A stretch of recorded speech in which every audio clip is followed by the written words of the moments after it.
teman-teman semuanya, bagaimana kabarnya hari ini? Semoga baik-baik ya. Belajar sains kali ini akan membahas salah satu sub materi pada bab zat dan perubahannya untuk IPA kelas 7 SMP untuk kurikulum Merdeka. Jadi, apakah yang akan kita bahas pada kali ini?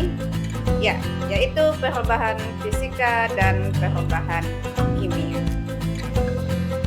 Sehingga tujuan pembelajaran kita kali ini yaitu peserta didik mampu membedakan perubahan fisika dan perubahan kimia.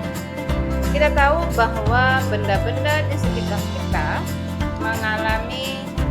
senantiasa mengalami perubahan, baik itu perubahan yang bisa kita amati secara langsung maupun perubahan yang terjadi secara perlahan-lahan dalam jangka waktu yang cukup lama. Nah, untuk lebih jelasnya, mari kita pelajari bersama-sama mengenai perubahan fisika dan perubahan kimia. Jadi, perubahan ada dua jenis, yaitu perubahan fisika dan perubahan kimia. Apa sih yang dimaksud dengan perubahan fisika dan perubahan kimia? Perubahan fisika adalah perubahan yang terjadi pada suatu zat namun tidak menyebabkan terbentuknya zat baru. Perubahan hanya dalam segi bentuk, ukuran, wujud, atau keadaannya.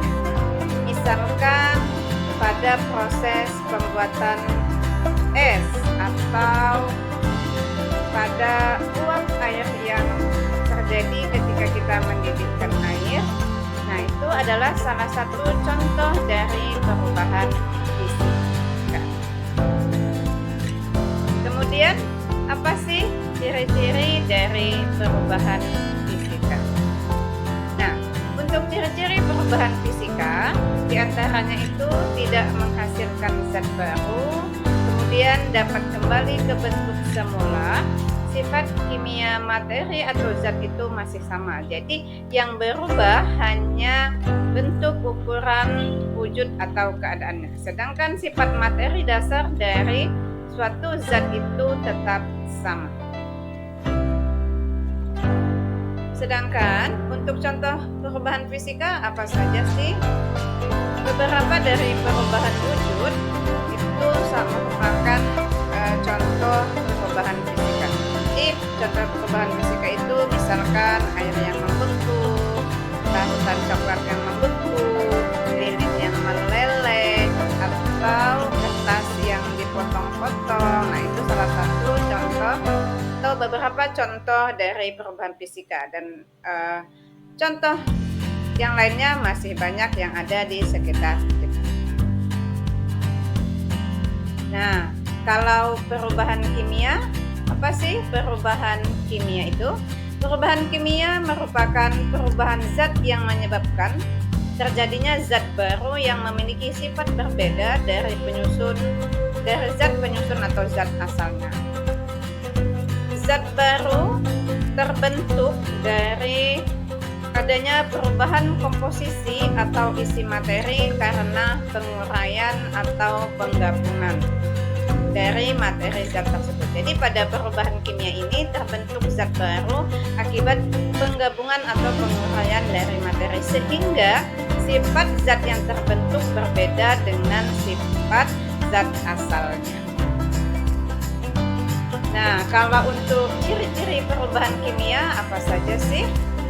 Nah, untuk ciri-ciri perubahan kimia diantaranya itu terbentuknya zat baru, sifat kimia materi atau zat tersebut berubah, kemudian biasanya tidak dapat kembali ke bentuk semula, serta disertai perubahan warna, pembentukan endapan atau terbentuknya gas dan perubahan suhu. Sedangkan untuk contoh perubahan kimia yang dapat kita amati dalam kehidupan itu apa sih? Nah, misalkan contoh perubahan kimia itu besi yang terkarat, kayu yang terbakar, buah yang membusuk, susu menjadi basi, proses pembuatan tempe dan yogurt. Itu adalah beberapa contoh dari perubahan kimia yang dapat kita amati. Untuk contoh lainnya masih banyak lagi yang ada di kehidupan kita. Demikian untuk penjelasan mengenai perbedaan perubahan fisika dan perubahan kimia. Semoga penjelasan tadi dapat bermanfaat dan teman-teman semua dapat memahami. Terima kasih. Assalamualaikum warahmatullahi wabarakatuh.